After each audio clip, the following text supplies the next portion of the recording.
অভিষেক বন্দ্যোপাধ্যায়ের surgical strike তোপের জবাব দিলেন দিলীপ ঘোষ। গতকাল ইটাহারের সভায় অভিষেক বলেছিলেন, প্রথম দফায় বাংলা বিরোধীদের ঘরে ঢুকে মানুষ সার্জিক্যাল স্ট্রাইক চালিয়েছে, পথে ঢল নেমেছিল মহিলাদের। আজ তারই পাল্টা জবাব দিলেন দিলীপ ঘোষ। তার তোপ, এই কথাটা সন্দেশখালী গিয়ে বলুন, জবাব ওরা ভোটে দেবেন। ওটা গিয়ে একবার সন্দেশখালীতে বলুন। বাংলার মহিলারা কি করবেন, তারা ঘুরে ঘুরে সন্দেশখালী মহিলারা প্রচার করছেন চারিদিকে, তাদের উপরে কি হয়েছে, অত্যাচার কিভাবে হয়েছে সেটা বলছেন ওনারা, তার জবাব ওনারা পাবেন ভোটে। অভিষেক বন্দ্যোপাধ্যায়ের যে কথার পরিপ্রেক্ষিতে দিলীপ ঘোষ কথা বললেন সেটা শোনা যাক। কুচবিহার, জলপাইগুড়ি, আলিপুরদুয়ার মহিলাদের ঢল নেমেছে রাস্তায়। মায়েরা রাস্তায় নেমে রুখে দাঁড়িয়েছে, লক্ষ্মীর ভান্ডারকে সামনে রেখে বিজেপির বিরুদ্ধে প্রতিরোধের রাস্তা গড়ে তুলেছে।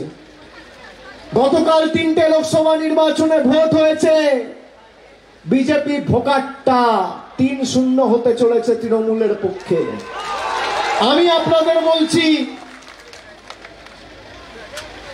মোদিজি 2019 সালে বলেছিল না সার্জিক্যাল স্ট্রাইক, কালকে বাংলা বিরোধীদের বিরুদ্ধে, বাংলা বিরোধীদের ঘরে ঢুকে কুচবিহারের মানুষ আর জলপাইগুড়ির মানুষ আর আলিপুরদুয়ারের মানুষ সার্জিক্যাল স্ট্রাইক চালিয়েছে।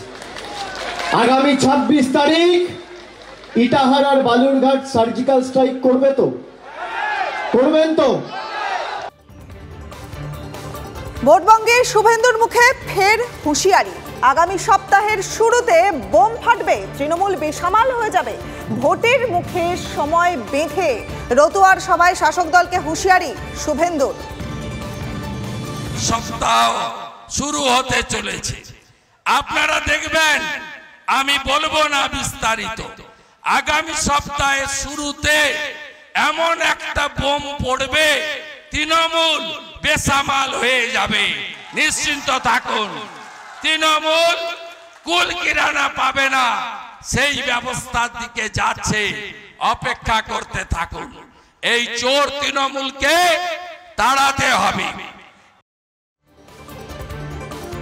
পরে অবশ্যই রাজনৈতিক বোমা ফাটানোর কথা খোলসা করে বললেন বিরোধী দলনেতা শুভেন্দু অধিকারী। মামলায় আগামী সপ্তাহে রায় ঘোষণা হতে চলেছে। সেটা কি বোম ফাটতে পারে? না না, আমি কোর্ট নিয়ে কিছু বলবো না, আমি তো রাজনৈতিক বিস্ফোরণ বলছি। কাকুর গলা কাকুর মিলে গেছে, ওটা তো ভাইপো বিপদে পড়বে। আর দ্বিতীয়, আমি সেদিনও বলেছি, আমি তো রাজনৈতিক বিস্ফোরণের কথা বলেছি, অন্য কথা তো বলিনি, বুঝে নেন সব। আর এই বিষয়ে দিলীপ ঘোষ কি বলেছেন শুনবো। এরকম অনেক ঘটনা ঘটেছে, আমরা আশা করছি এটা হবে, বা যেটা বাস্তব পরিস্থিতি সেটাই হবে। যেমন প্রত্যেকটি কেসেতে টিএমসি সরকার হারছে, কারণ তারা অন্যায় করেছে, তো তার বিচার শুরু হয়েছে, তারা সাজা পাবে, যে মানুষ লড়াই করছে তারা সুবিচার পাবে। তৃণমূল মুখপাত্র অরূপ চক্রবর্তী রয়েছেন আমাদের সঙ্গে। অরূপ বাবু, আপনাকে টিভি9 বাংলায় স্বাগত।